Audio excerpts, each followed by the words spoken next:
This is the shore on 88.4 and the waves keep crushing in.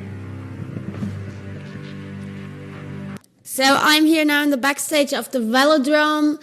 It looks... like a prison cell. Yes, but it has a makeup table with weird old lamps, and I'm sitting here with... Chris Roland from Sabaton. What you playing, Chris? Sorry? What are you playing? Guitar. And when did you arrive in Berlin, and was it your first time? First time in Berlin, I think that was 2012. Can't remember when, but it was on a tour. And today we arrived at, I think it was 10 in the morning or something. Then I got up at 2, drank some coffee, did some interviews. Now I'm here. Did you go to uni? To what? To university. If I went to university? Yeah. I went to kind of a university, but it's different in Sweden. We call it college. Almost, it's like an English school system. Yeah, exactly. So you go up to 9th grade and then you go 3 years in college. Yeah. And I went to music college for 3 years. They made me play jazz and blues, which I didn't like. Cool. So you have an extra instrument to play? Yeah, I mean, I play a lot of instruments. I played drums for 10, 12 years, and I play bass, I play piano, I sing, do just a little bit of band everything. dude. Yeah, exactly, yeah. But mainly guitar, yeah. What did your grandparents do in the war, in the Second World War? That I don't know. I don't even know. Really? Yeah. All your albums are about war. Yeah, but my grandparents I don't know if they did anything. I think my grandfather was in the military, but I mean the Swedes were, and we were living so far up north anyway, so they didn't really bother us. I think, I can't remember. I haven't heard anything about it, so yeah. And he was dead before I could ask him before I joined the band, so yeah. Now did you learn about in college about the Second World War? It was mainly in very young stage. I think I went in 4th or 5th grade when we started, but I wasn't really into history back then. It came later these years when I joined Sabaton, and I actually understood, because in school they just push stuff on you, and you're like, oh fucking hell, I don't want to do this shit. And I think it's the wrong way to go. But now when I'm in Sabaton, I keep on hearing the stories that Joachim and Parr brings up. It's like, wow, this is amazing. Why haven't Hollywood made a movie out of this? Why do they have to make a new story? I mean, this is... So what would be the right way to teach kids about war? What's wrong? Why is history repeating itself? Yeah, I don't know why it's repeating itself, but if we can learn from history that mankind will never learn from history, as Joachim put it, that we will never learn. I mean, it takes 100 years and then everything starts again. I don't know why. It's so corrupted, and it's about money, and it's about power and everything. Why can't everybody just stay friends? It's fucked up. Yeah. Did you grow up getting to know anarchists and stuff? No, not really. Like this anti-war movement? No, I mean, I lived so far up north in Sweden, which is it's above the polar circle. So, I mean, I never saw anything growing up like that, because I was living in a very small village. And all that stuff, I was down in Stockholm, Gothenburg area. So, and that's about 15 hours drive or 16 hours drive from where I lived. So I never saw that. I just heard about it in school. But, yeah. While writing the songs on The Last Stand, I recognized that, for example, the song about the First World War, it sounds totally different than the song you had about the Romans. Oh yeah, of course, yeah. So how do you go about researching, and you study different musics at that time? It's such a wide era of time periods on the album, and if we're singing about Sparta, it shouldn't be a love song. But no, just the Italian sounded just like if it's some Italian was singing it, basically. Wait, which one? The song about It was 1600 pin. Oh, it was about the war in Italy. 1600. It's not in this album. Okay, is it an older one? Yeah, it's an older one. Okay, then is it from? Anyhow, Yeah. so but researching so much more, did you different in tactics of countries? Tactics of countries. I don't know. Mostly it's Joachim and Per that do the research things. I'm more involved with the music themes, and because I don't know so much about history and stuff, so it's mainly Per and Joachim that do all the research and write all the lyrics, and afterwards when the singing is done on the album, then I get to read the lyrics, and I was like, oh, that's a cool story. So yeah.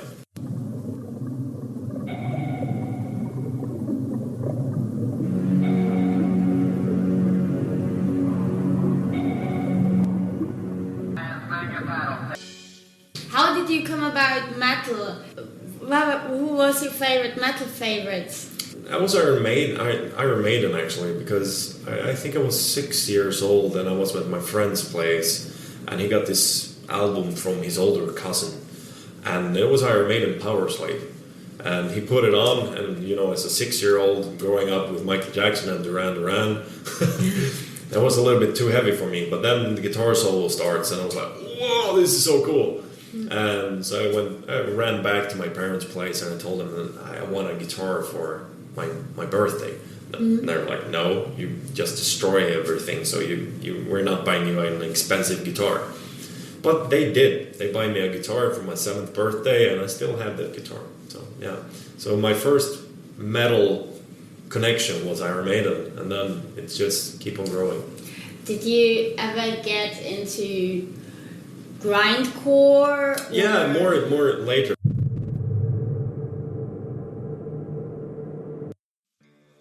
Timmy Borgir and Behemoth, stuff like that now.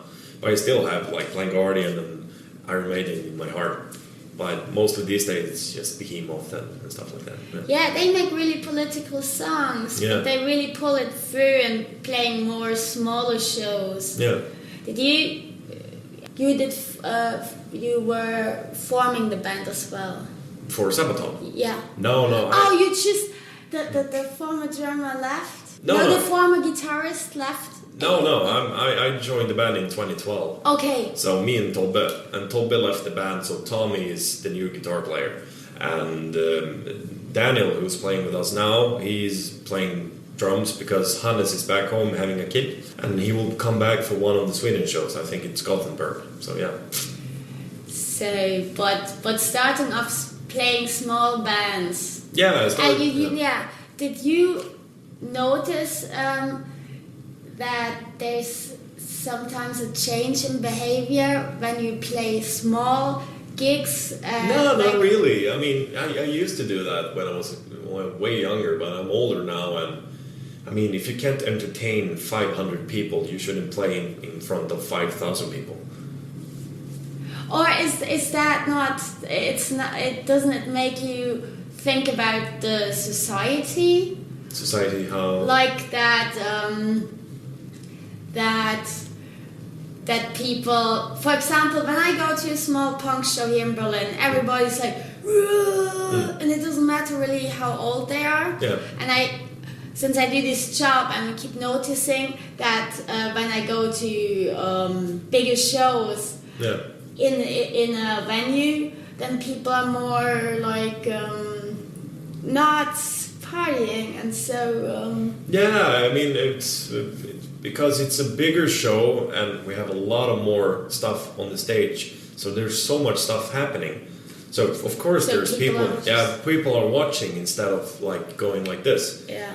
But it's fun as well. I mean, sure, you should come to the show and see the spectacular show with all the pyros and the video screen and everything that we have now. I think it's great. And also there's people in the audience that want to rage and do this. And that's fun as well. And did you have to go to military? The military, yes. I went to military, for 1 year. Yeah. I know people that don't want to have military at all.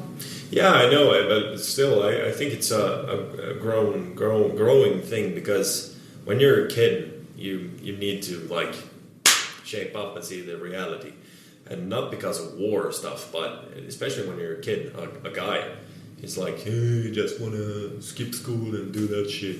So I think it's very healthy if you do it, but they've cutting everything down. So I was one of the last ones to actually have to do it.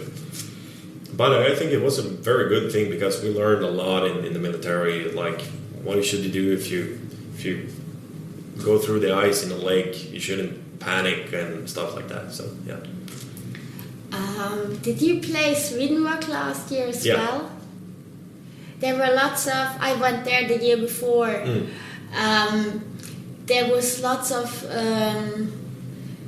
There was rumors about because Sweden is really in the news at the moment. There were rumors about rapes of refugees. I heard today. In Sweden. In Sweden Rock. Yeah. In Sweden Rock. Yeah. I never heard of that. So yeah, but it happens everywhere. So it's fucked up. Why do people have to do it?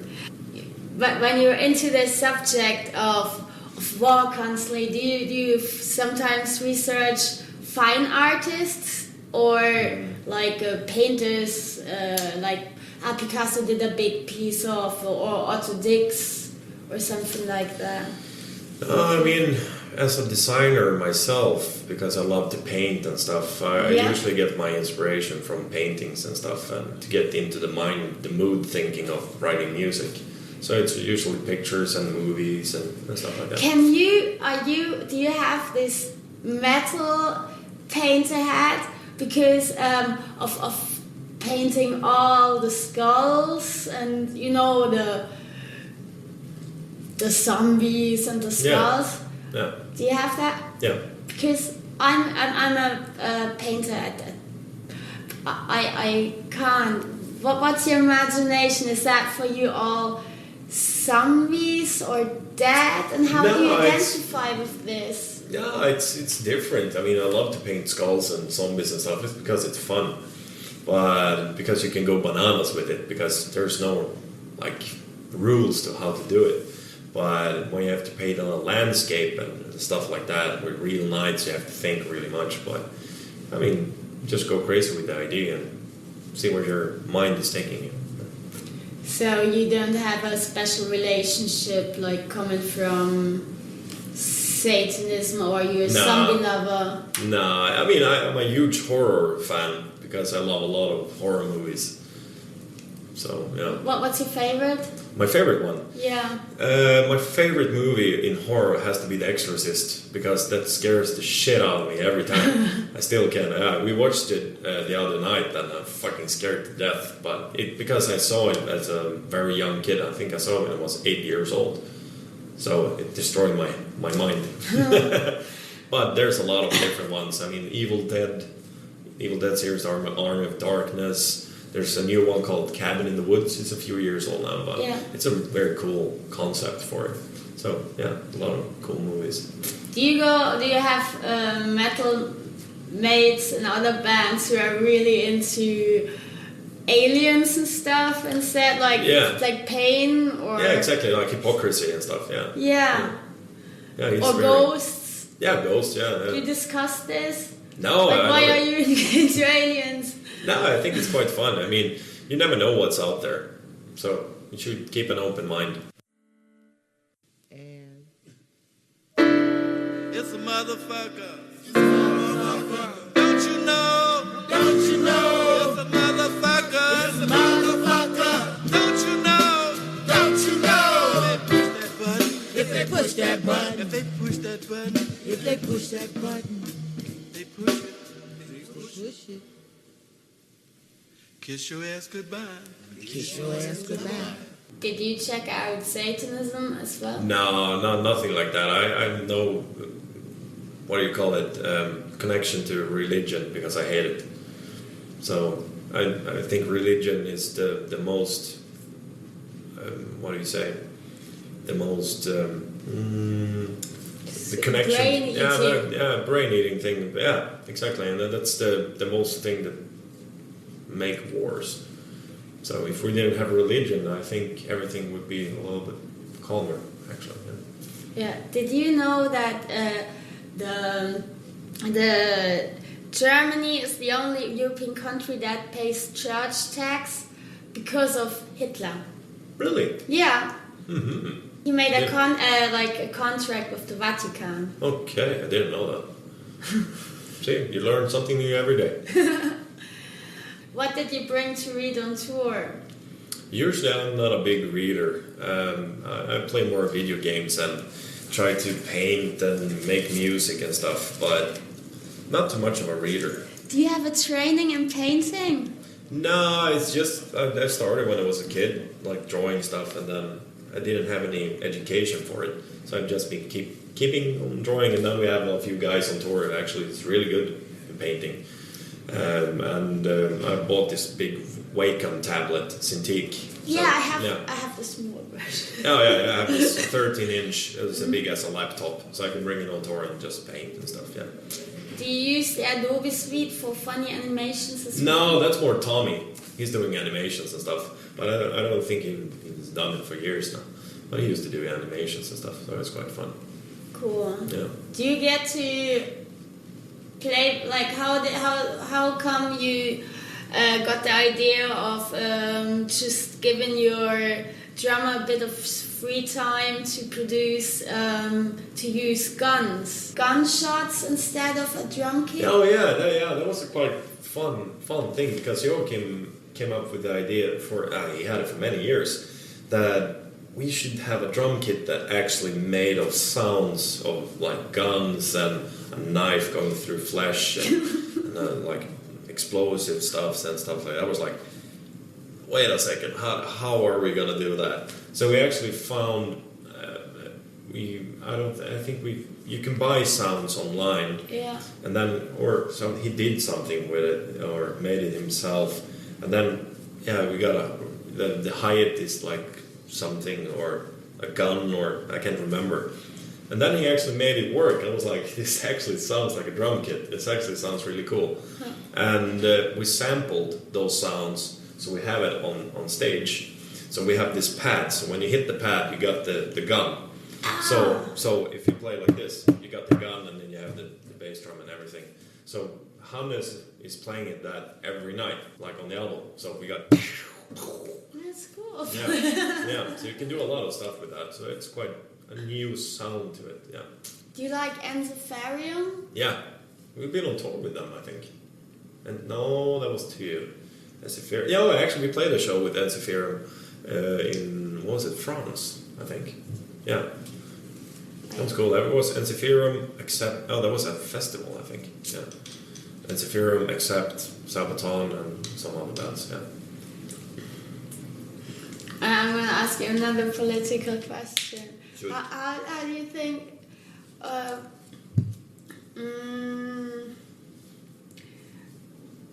what do you think about the...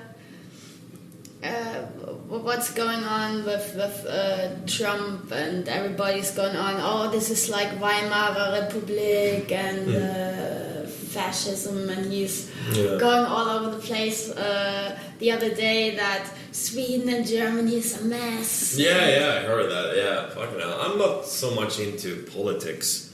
I usually just fuck it, because I hate it. That's really funny, because every musician I ask about it, they were like, I don't know, from my family as well, or just like no musicians, they just want to play music. Yeah, exactly, yeah. So I've never been into politics. I knew a lot of my old friends from school are into politics, but I don't want to do that shit. I mean, that's just corrupted everything.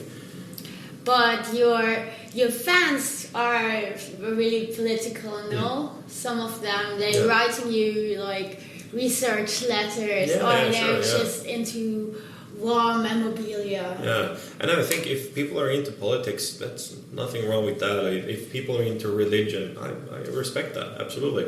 But I don't want to have anything to do with that. So. Do you think? Wait, there was another question. Otherwise.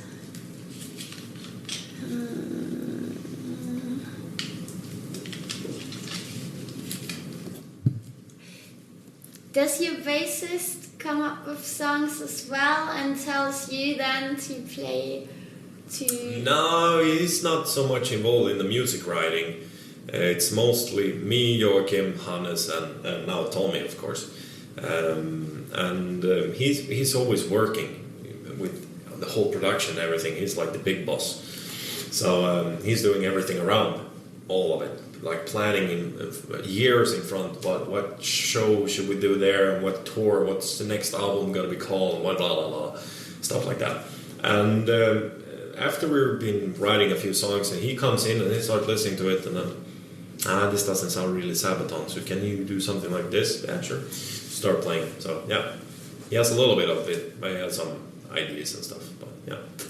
So you're do you still live in the far north? No, not anymore. I live very close to Falun, where they're from. So yeah, I used to live in Falun because when I joined the band, everybody had to move to Falun to keep close, and because we're on tour so much, and when we come back home, we can rehearse. We have our headquarters in Falun, which is a huge like building with rehearsals and merchandise room and everything like that. So. Do you Sweden? The last time I was in Sweden, I met a musician, and he was like, musicians get a lot of grants from the government, and they are getting substituted, like you get when you go to music college or... Yeah, so it's usually when you're a kid. We have a lot of what's it called? Not music school, but almost like music school you can go to. And then they have rooms like this, which is built up already with amplifiers, guitars, drums. And you just sign up and you pay a small fee or something like that, and you got everything. So you can be there with your band and you can rehearse. You don't have to play for any instruments yourself. And that's a very good thing. That's why I think we have so many bands, good bands from Sweden. Mm-hmm. Because everybody grows up and then, I can want to play guitar. Yeah, no worries. Yeah, because everybody's saying that, like, it's up with Sweden and all the music. It's like, I don't know, something in the water. Do you know the song by Fjord in Scandinavia? They create the latest mania. In the land where Tony Evil lives, they create the latest dance floor hits. No, I haven't heard that, but it's cool. Yeah. I'm searching for the song for ages. It's from a really small Irish band. Okay. Enya. Enya. Yeah. Not Enya. Yeah. No, it's I don't know. It's like a really small. Oh, okay. Yeah. I've never heard Irish it. band. But it's true. Yeah, that's good. Okay. So. Oh, do you know the film Children of Men? Children of Men. Is it a new one or an old No, one? it's 2010 and it plays. It's more science fiction. Children of Men. No. It's about that there's no human reproduction anymore. Okay. And there's lots of refugee crises. No, I haven't seen it. Usually I can remember movies because I scroll through a lot of them, but no, I never heard of it. Do you paint expressionist as well? The what? Expressionist, like Pollock, like. No, stuff. Only like on paper and nothing with watercolor or oil or anything like that. But figurative. No, a little bit, but not as much as that. No. Okay. Very That's it. Yeah, perfect. Thank you very much. Thank you. Hey.